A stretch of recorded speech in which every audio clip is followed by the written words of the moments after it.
As músicas renascentistas foram escritas e executadas por volta de 1400, no fim da Era Medieval, e foi encerrada por volta de 1600, no início do período Barroco, na Europa, na Era da Renascença.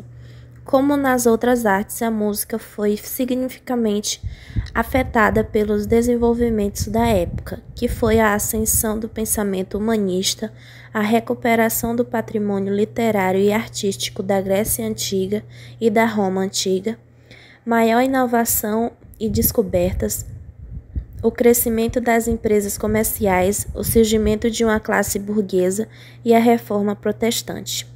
Desde então, os músicos e artistas da época da Renascença começaram a observar e questionar e deduzir as coisas por sua própria conta.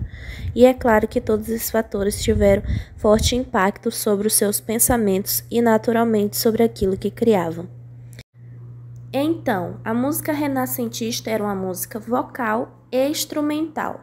Foi aí que começou a música com a voz e acompanhamentos de instrumentos, porque antes não era permitido. Ou era uma coisa ou era outra. A música começou a ter mais ritmo e melodias e mais vozes cantando juntas. E foi nesse tempo também que a igreja criou o que a gente chama de coral hoje em dia.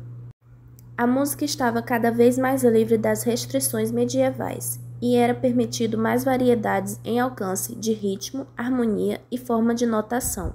Começaram a escrever músicas séculas, que era música que não era religiosa. Então, a música renascentista foi um período que teve grandes mudanças na música, com mais liberdades e mais audácia. Cláudio Monteverde, 1567-1643, compositor, maestro e cantor. William Beer, 1543 a 1623, compositor. Joaquim Desprez, 1450 a 1521, compositor. Giovanni Gabrieli, 1557 a 1612, compositor e cantor. Thomas Warwick, 1577 a 1623, músico e compositor. Orlando de Lasso, 1532 a 1594, compositor. Meu nome é Felipense e vou estar dando continuidade à apresentação. A música sacra. A música sacra pode ser compreendida em sentido mais limitado, denotando a música de natureza erudita, inerente à tradição judaica cristã, ou ser percebida em seu significado mais amplo, quando se refere a toda música executada nas cerimônias de toda e qualquer religião. Os pesquisadores divergem a respeito do que seja realmente a música sacra. Geralmente, ela é conceituada como musicalidade não profana, criada para animar os sentimentos humanos da natureza, do sagrado e da espiritualidade. Vale lembrar que uma canção ser composta por um autor religioso não a transforma necessariamente em uma música sacra. Assim sendo, embora toda musicalidade sacra seja de teor espiritual, nem toda composição religiosa é uma canção sacra. Ela deve ter uma aura de santidade. O uso desse termo pode ser registrado pela primeira vez na era medieval, quando se concluiu que era necessário elaborar uma teoria musical específica para as canções executadas nas missas, nas adorações a Deus. Sua expressão mais remota é o canto gregoriano, gênero musical de cunho vocal composto por uma única melodia. O canto gregoriano é um canto litúrgico estabelecido pelo Papa São Gregório Magno no século VI, adotado pela Igreja Católica como canto de caráter introspectivo e mediativo. Por isso não foi tão praticado nas ordens conventuais. Como nessa época o cristianismo passou a dominar os principais centros onde as artes floresciam, com a música não foi diferente. Assim, a música sacra oficial, por assim dizer, era o canto gregoriano. E um segundo lugar, a música não oficial, a profana. Esse tipo de música, chamada popular era desprezado pelos adeptos do canto gregoriano, por ser vista como uma música que trazia efeitos negativos para a alma, em oposição à música elevada, que conduzia o ser humano a algo superior. Cantado em latim, o canto gregoriano exige uma técnica bastante apurada e um estilo peculiar em sua entoação. Seu objetivo é conduzir a meditação e humildade, almejando unir o homem ao plano espiritual. Por ser uma música de prestígio social, tinha um lugar todo especial de honra e privilegiado. Ele recebeu influências da música judaica, pois os judeus foram os primeiros a se converterem ao cristianismo, do grego, já que no século III depois de Cristo, os cultos eram celebrados nessa língua do latim falado. Agora, voltando um pouco a falar, retomando sobre música sacra.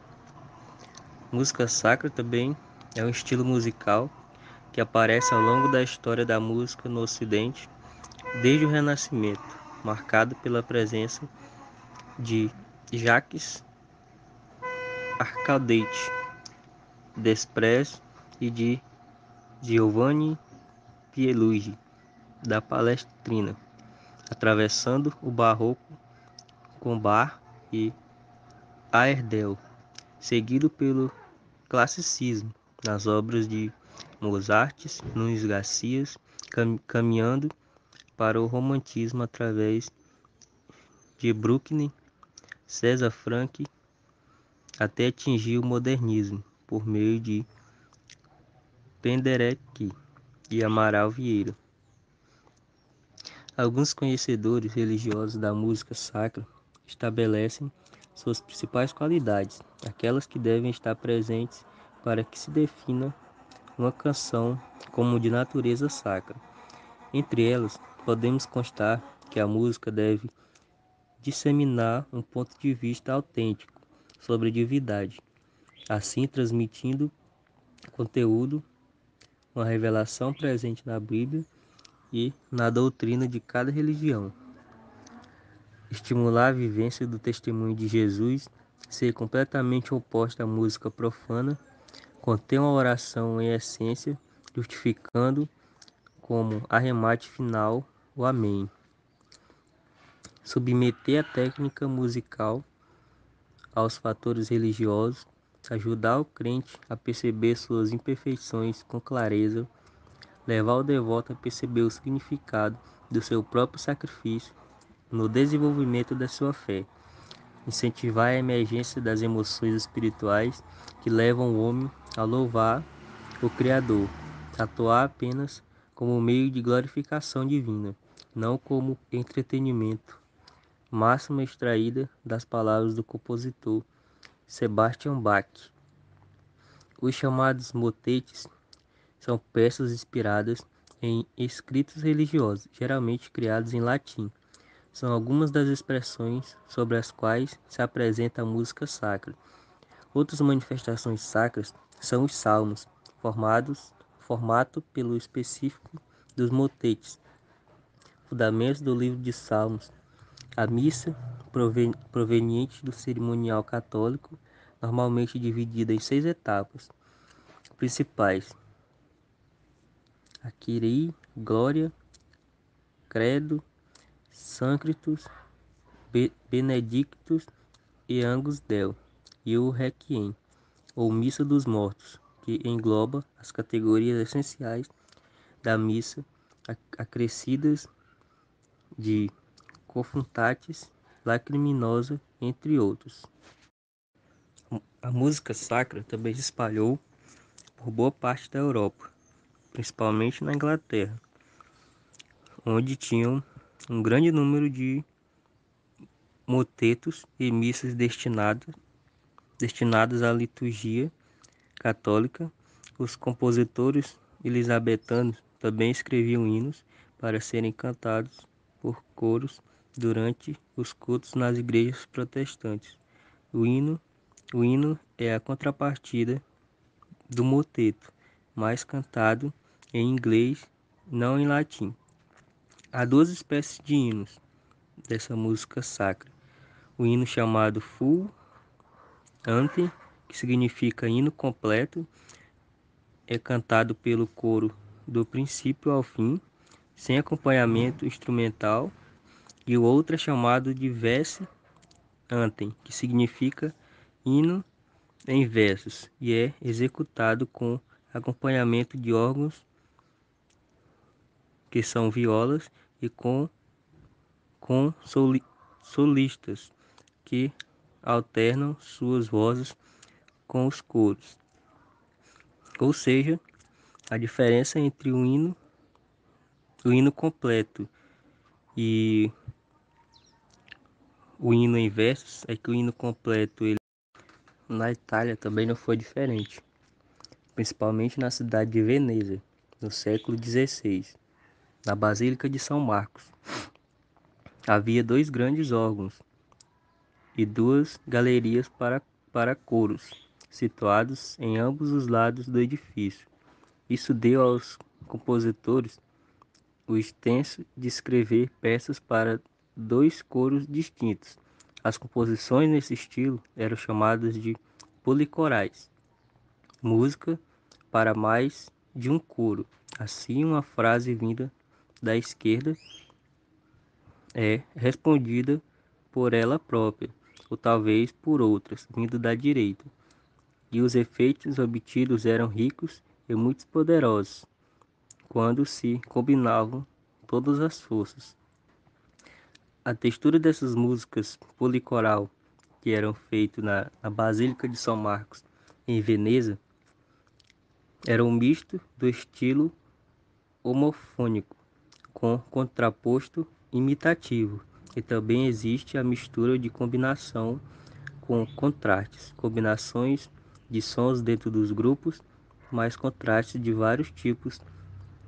Entre os grupos, por exemplo, estão o de registro, que eram sons altos, contrapondo-se a sons baixos, de dinâmica, que era a sonoridade do piano, de textura, que eram os solos vocais ou instrumentos, e o de timbre, que eram timbres brilhantes, constatados com outros mais profundos e sombrios.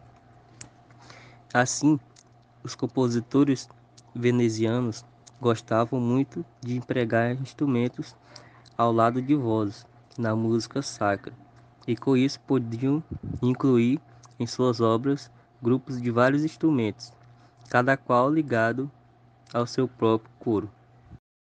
Países Baixos e Itália. Um dos fatos mais curiosos da música da Renascença é que os compositores que assumiram a vanguarda do pensamento musical eram quase todos dos Países Baixos. Embora a Itália e a Inglaterra tivessem determinadas a ser nos anos futuros os centros musicais mais importantes da Europa, onde muitos desses compositores saíram de suas terras para estabelecerem em outros países. Josquin des Prez era chamado de príncipe dos compositores pelos músicos de sua época, que admiravam sua obra naquilo que esta tinha de profundamente comovedor, principalmente o modo de como ele ressaltava o sentimento das palavras no canto. Basta apenas ouvir seu moteto Absalom Filmi, em que constitui um arranjo rico com tons sombrios do episódio onde Davi lamenta a morte de seu filho traiçoeiro chamado Absalão. Palestrina foi o compositor que se tornou o mais conhecido representante da chamada. Sua influência foi duradoura no desenvolvimento da música religiosa e secular na Europa de sua época. Além disso, ele foi considerado a mais importante figura da música polifônica a capela do período renascentista. Suas obras apresentam uma beleza e um rigor extraordinários, refletindo a filosofia da Contra-Reforma. A polifonia coral atinge o máximo de sua beleza e expressividade durante a segunda metade do século XVI. A música Agnus Dei da Missa Papae Marcelli, Missa em Memória do Papa Marcelo é uma música de beleza calma e serena, onde Palestina escreveu esta música para 6 vozes, que seria tecida com suavidade, o seu contraponto em textura fluente e contínua. Corais alemães.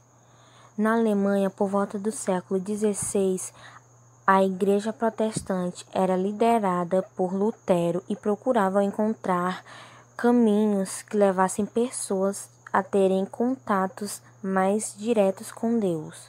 Isso acabou desenvolvendo a tradição de compor hinos para serem cantados em alemão por toda a congregação, no lugar de corais cantados em latim.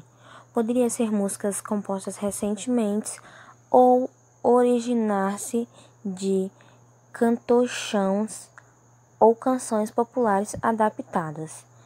Esses hinos foram chamados de corais, daí o nome corais alemães.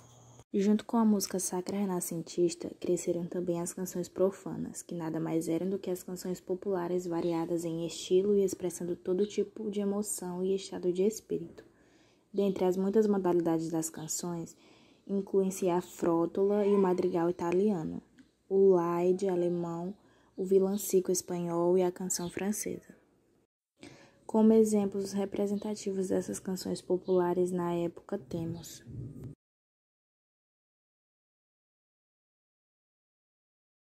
os madrigais elisabetanos. Surgiram em 1538 como uma série de madrigais italianos com versos em inglês publicados, causando grande entusiasmo nos ingleses, que passaram a compor seus próprios madrigais. Eram composições com um sofista para cada voz.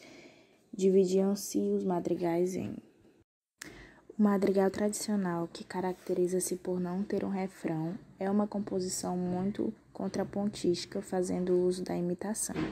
Todas as vozes se entrelaçam, versos e música mantêm-se em estreita associação e o compositor ilustra musicalmente o significado das palavras. Um dos maiores compositores de madrigais elisabetanos foi Thomas Welkes. Já o ballet era às vezes, ao mesmo tempo, dançado e cantado. Apresenta um ritmo bem acentuado e a textura trabalhada em acordes. O ballet é estrófico. Sua característica principal é o refrão. Exemplo. Já no Aires, suas partituras eram impressas ocupando 2 páginas fronteiras de um livro. Poderia ser executado de várias maneiras. Música instrumental. Até o começo do século XVI, os compositores usavam o instrumento apenas para acompanhar o canto. Contudo, durante o século XVI, os compositores passaram a ter cada vez mais interesse em escrever música somente para o instrumento. O século XVI é marcado por influências do pensamento clássico na música, que concebe a música como a força que educa e incita as paixões do homem, além de dar extremo valor às palavras que a compõem, uma vez que a música e a poesia eram uma coisa só. Sendo assim, os compositores passam a se preocupar com a adaptação da música ao texto e utilizam para isso modos que correspondem e expressam diversos estados de espírito. Irei apresentar alguns dos instrumentos renascentistas. Um dos primeiros instrumentos foi o alaúde. O braço do alaúde renascentista foi entortado para trás. As cordas passaram a ser afinadas em pares unissonos e o instrumento recebeu drastes, filetes de metal que indicavam o lugar dos dedos, tal como na guitarra. Sempre havia grandes mudanças nas cordas do instrumento. No final do período renascentista, as cordas aumentaram para 10. Esse é o som que o alaúde apresenta.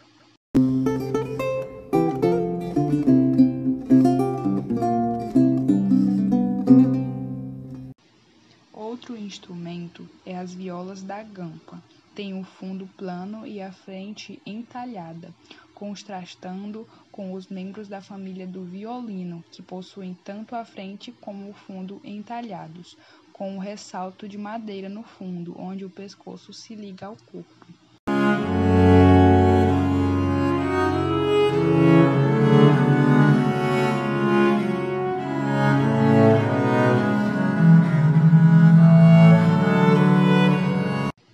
Cromorne, instrumento de madeira com pequeno tampão encobrindo uma palheta dupla, produzindo um som suave, mas um tanto agudo.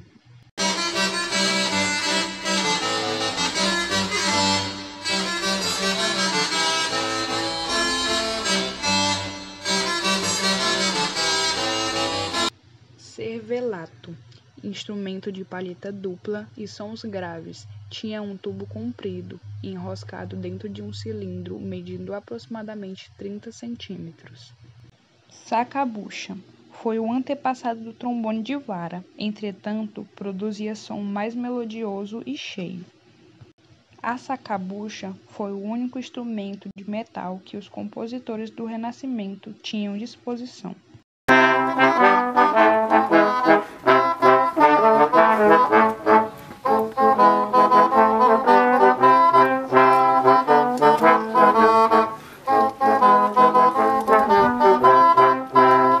E por último, o trompete. Na Renascença, seu tubo foi dobrado, fazendo voltas, ficando assim mais fácil de ser manejado, até o século XIX, enquanto ainda não havia sido inventado o sistema de válvulas. Foi um instrumento de poucas notas, obtidas exclusivamente através da pressão dos lábios.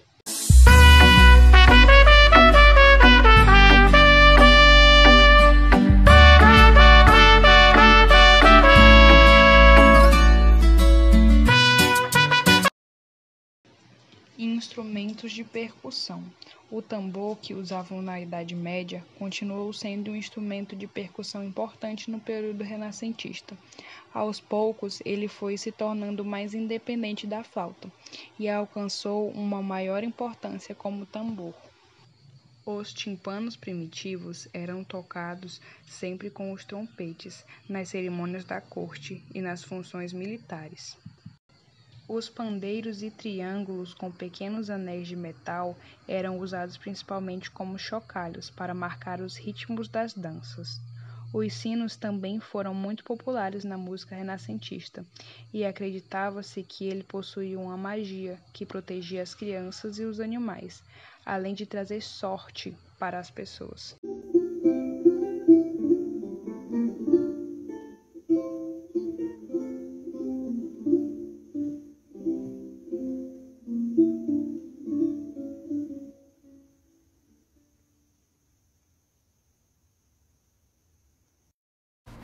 Detalhes sobre o período de Renascimento. O Renascimento foi um movimento cultural, econômico e político surgido na Itália no século XIV e se estendeu até o século XVII por toda a Europa.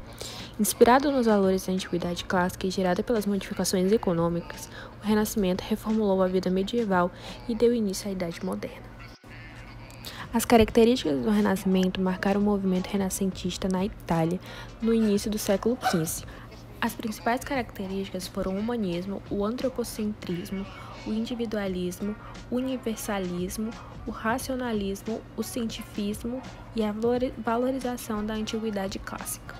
O movimento manifestou-se primeiro na região italiana da Toscana, tendo como principais centros as cidades de Florença e Siena, de onde se difundiu para o resto da Península Itálica e depois para praticamente todos os países da Europa Ocidental, impulsionado pelo desenvolvimento da imprensa e pela circulação de artistas e obras.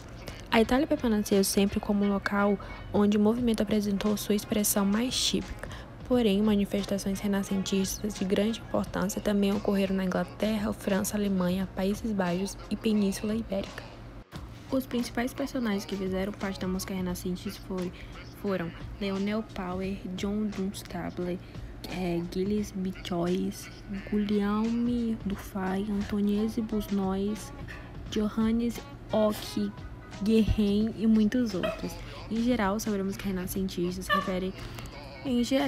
a música renascentista refere-se à música europeia escrita durante a Renascença, o período que abrangia aproximadamente os anos de 1400 a 1600.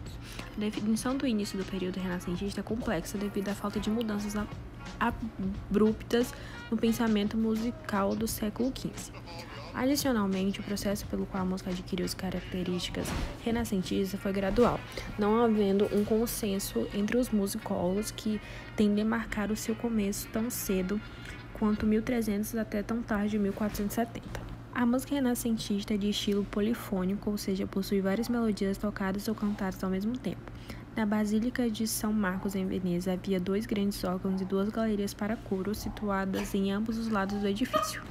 A música era baseada em modos, textura mais rica, com 4 ou mais partes melódicas independentes sendo executadas simultaneamente. Essas linhas melódicas entrelaçadas, um estilo chamado polifonia, é uma das características que definem a música renascentista.